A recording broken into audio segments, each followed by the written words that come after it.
I have a great honor and pleasure to invite everyone to the lecture of Professor Olga Kryvoruchko from Architectural Department of Lviv University. She was a student of National University of Lviv Polytechnic and also of Technical University in München. She was training workshops at Technical University in Vienna. She was actually awarded with national awards for numerous public spaces, and the last awards go to the playground in Lviv, to the square for Mytna in 2020, and also the courtyard at the street in Lviv. Professor will talk today about revitalization and reconstruction of urban spaces in the context of natural, social, epidemiological and military threats on the example of Lviv, Ukraine. She will also bring us her personal perspective to the situation of the Lviv at the moment, what is going on there at the time of actually developing war. Professor, the floor is yours. Thank you very much for coming. We are very pleased and honored to have you, and I hope. Thank you very much. So I will tell you about some public spaces in Lviv, about the process of reconstruction and renovation of these public spaces, and also how this spaces was before the war time, and how these spaces live now in this Russian-Ukrainian war time. So in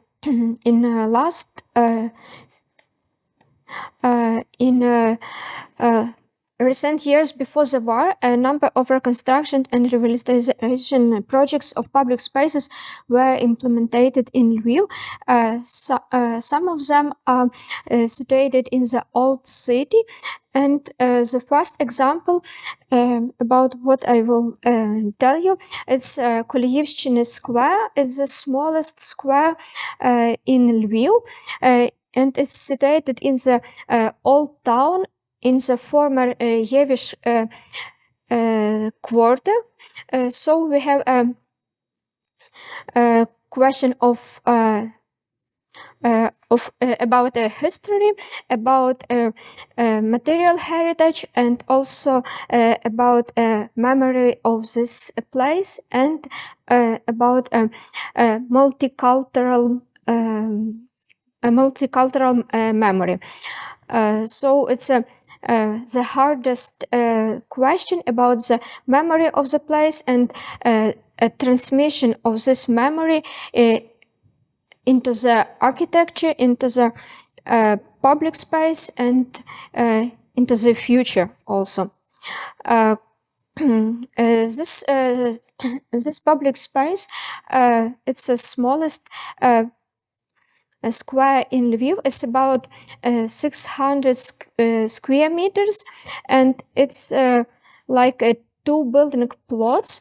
These buildings were here before 100 years, and they were destroyed because they were too old.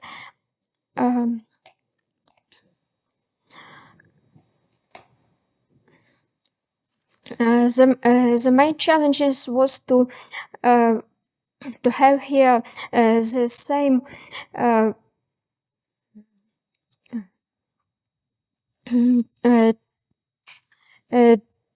the same atmosphere like before reconstruction, because this is a very small and also very cozy space, and people like this place in this situation too.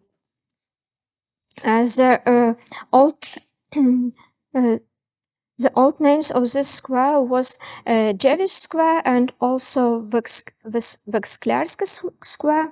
It means square was changes, was not a market square, but Vexel Square.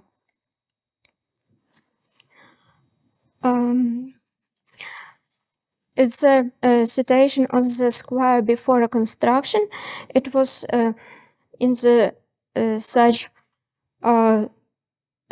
Soviet landscaping, and also with some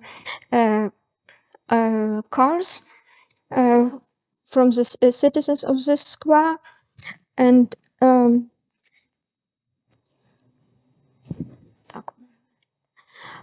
and it's how it looks like after the reconstruction. It's in the right, and before reconstruction in the left picture. As a first step, it was archaeology, and the archaeology clarified for us many questions about this space and about the development of the city and also added some data on this territory which was reconstructed. The availability of such data required the use of certain methods of visualization of this information in the in urban space. So what we have after the archaeology, two wells were found. One was a round stone from the Austro-Hungarian period, and another was more older. It's a square-shaped wooden well, and a very important aspect was to how transmit this received information through the architectural means into the space of the city.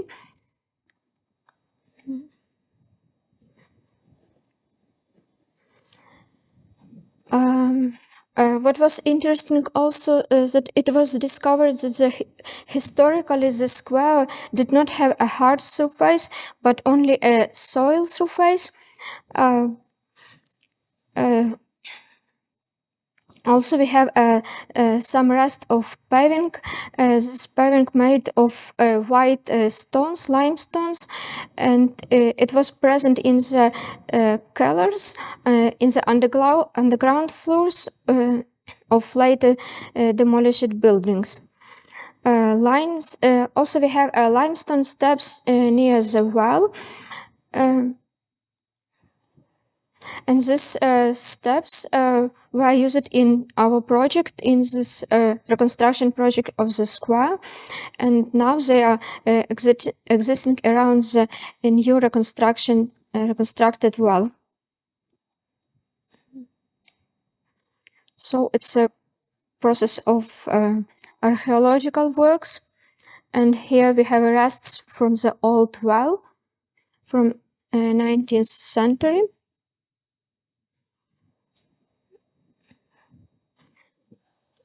So what we have also the city's defense wall from the 17th, 18th. Also, we have walls of individual buildings, and we have also names of the residents of the square.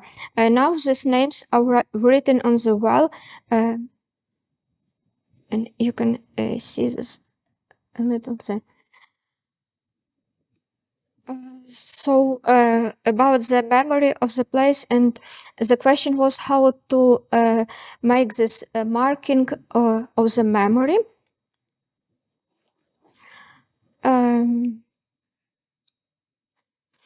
In this different pavings, we have a city wall, also city stone houses, and also the location of the old well. So three elements were realized in during their reconstruction. Three not existing now elements were visualized in the space of the square. And also we have two new elements. It's well, and also is old lantern. They are new but reconstructed. And here you can see these names of the old inhabitants of the square. They were here till the Second World War. Another difficult question was how to make a participation, and why it was difficult, because we have a very active Jewish society, and it's not very easy to have a good opinion about the reconstruction projects of this territory from this Jewish society, but this participation was successful. The discussions continued for 3 years, from 18 to 20, and it was, I think, a very good example of multicultural participation in Lviv.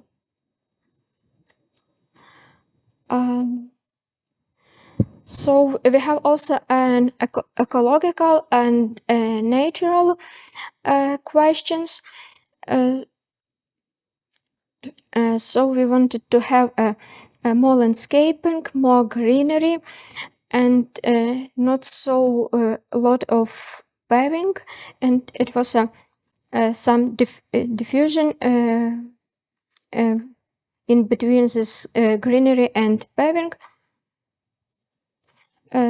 Preference was given also to planting new trees adapted to urban conditions, and urban conditions are here not very good.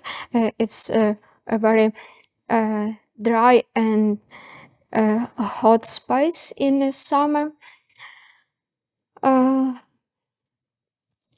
Also, love bushes that do not require as much care as lawns, and the old trees also are still here in the square.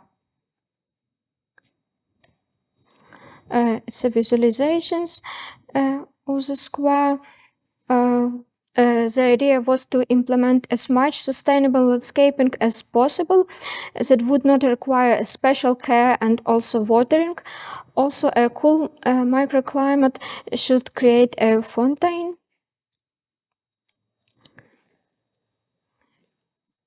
We have here planted 2 rows of Crataegus monogyna stricta, and it was already planted. Why is this tree? Because this tree is in a good scale to the cozy and small space of the square, and it makes boundaries of the square more clear. The choice of the trees was a difficult issue, and it was influenced by 2 factors. Firstly, this tree is typical for Lviv of this period, for secession, and it's also a small cozy tree that is good for this public space, and it makes no dissonance with the space and surrounding with the surrounding buildings.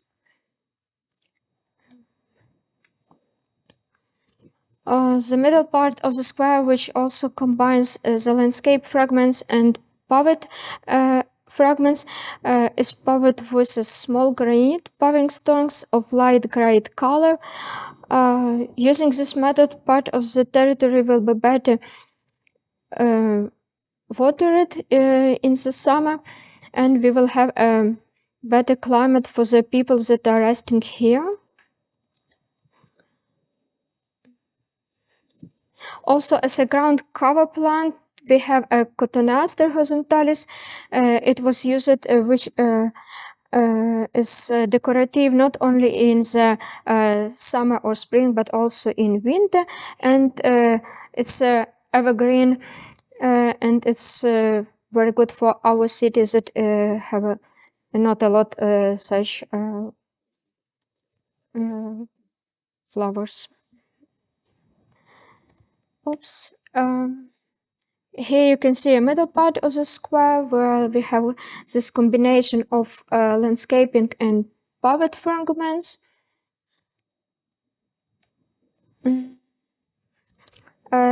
We also have used another plants. Here we have a Hydrogena paniculata. It is planted for mood, and it's valuable to us as a flowering plant.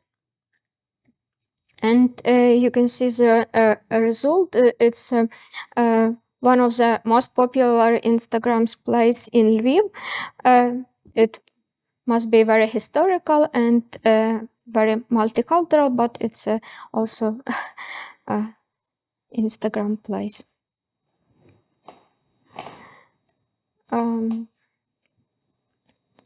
The another project I will told you, it's about the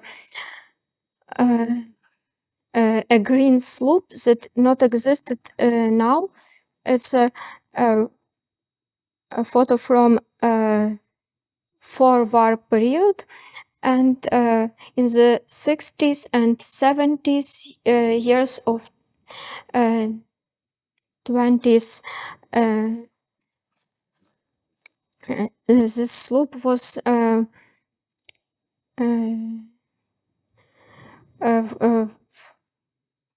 so we have this this slope is not existed yet. We have it was replaced by this retaining wall. And what is interesting is that it was a social problem how to work with this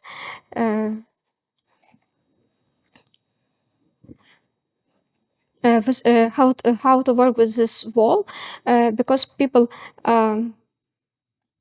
liked this wall, and it was too difficult to translate to the people why this green slope is better than this wall.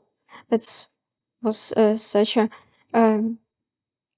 social problem.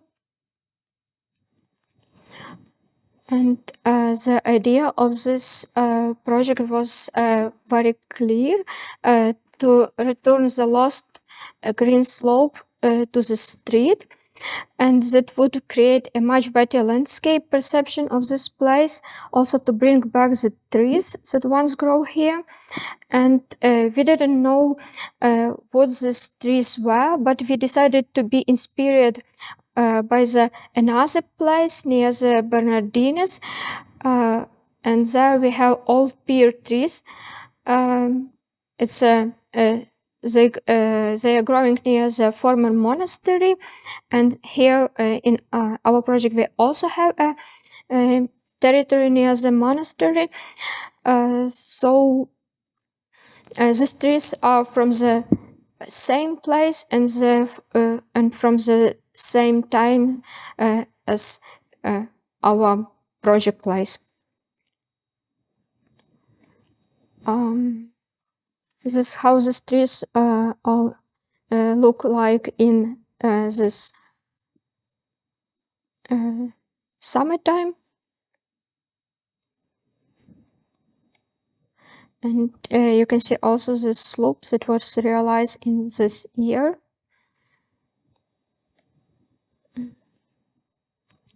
And the third project I want to tell you, it's a project also was a problem of memory and memorialization. So we have two different processes. In this place, we have a memory from this place that exists, and we have a memorialization that comes here with war. It's a Halitska square, and is also a very complex historical square in the city. There was a well from the Austro-Hungarian period, lost in between war period Romantic sculpture, and here was a 16th century church of the Holy Cross, also the cemetery around this church. and there's a lot of memories and a lot things to remember about this place. But an interesting point is how a new meaning of a place comes now, and how the new memorialization in this war period comes here. So it was a project of reconstruction of the Austro-Hungarian wall fountain, and now it's a memory space. Because of the war that is going in Ukraine now, we have many volunteers who died in this war, and now fountain was named after one of them, and is dedicated to the memory of all volunteers of Russian-Ukrainian war. So we have such difficult processes in the public spaces that are going right now. Also, what we have in last 3 years, it was COVID, like in the whole world. The city was very empty, and it was also problematic for our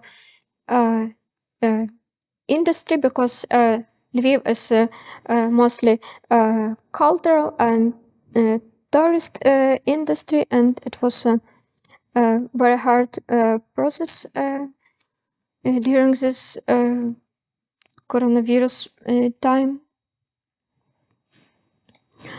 In the economical level, also in the social level, this epidemic and quarantine greatly affected people's mood, so people could not communicate and meet, and also shaking hands.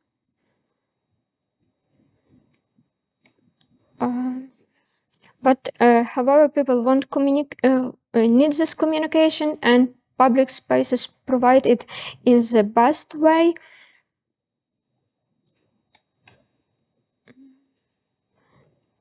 And another thing what was a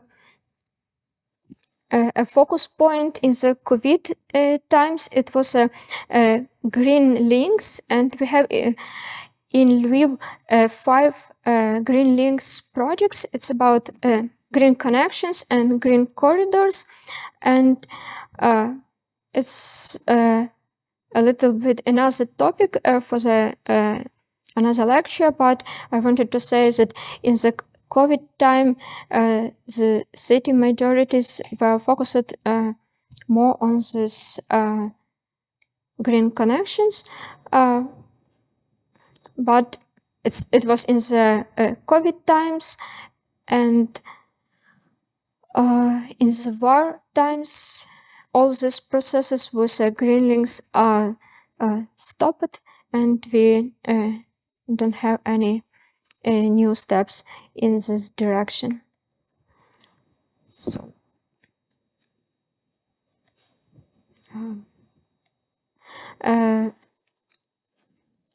another what I want to tell you, it's about how military treats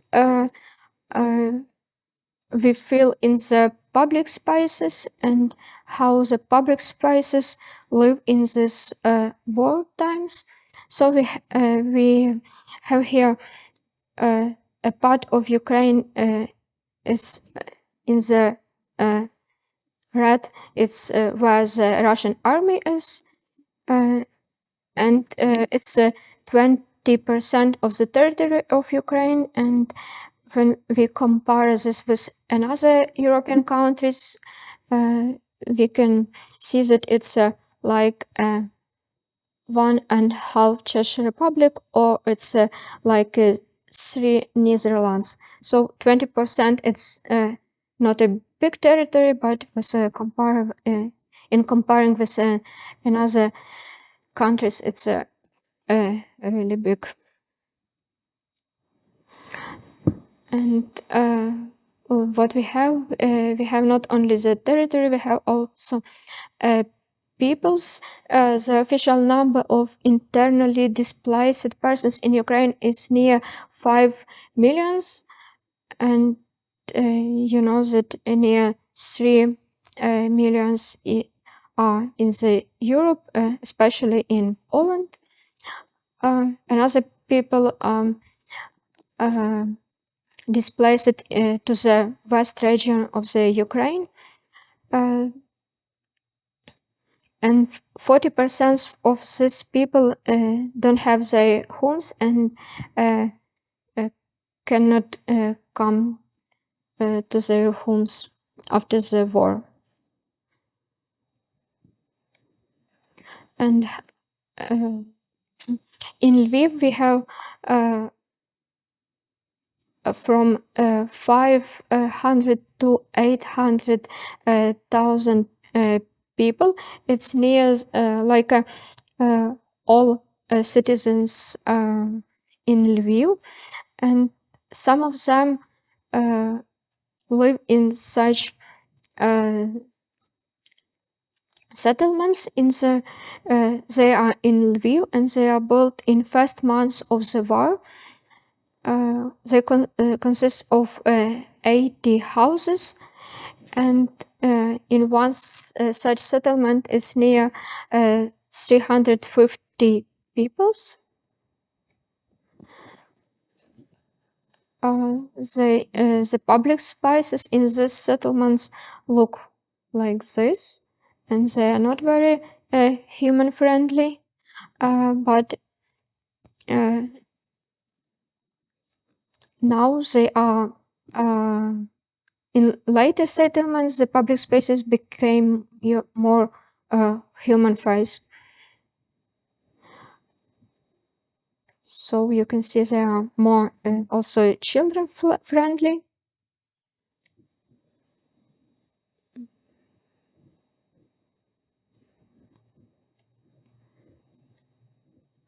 And they looks mostly like this. And it's also winter period. It was also the main problem how to make more comfortable living for these people in these settlements. In this location is more suitable for living in winter.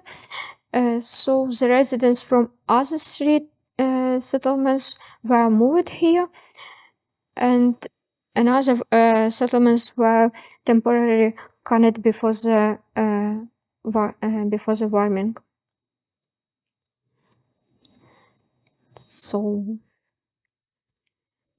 in this settlement we have 1,400 peoples live in such a small temporary city in our big city Lviv.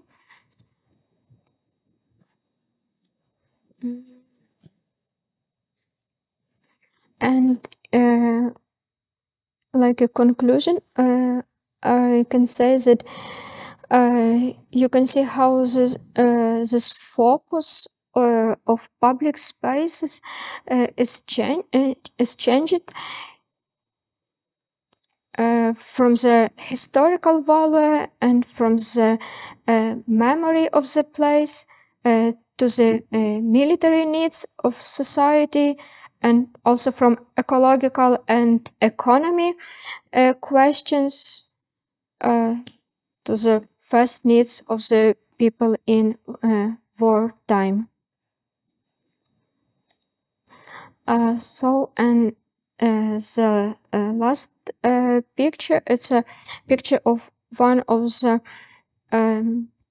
big public spaces in Lviv, and the first photo is from for Second World War time, and the people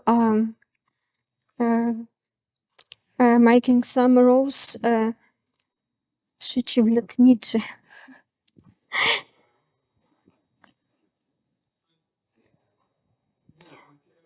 anti-aircraft rows, and the second photo is the same place, but nowadays the reconstruction of the space was planned, but now is stopped, and we all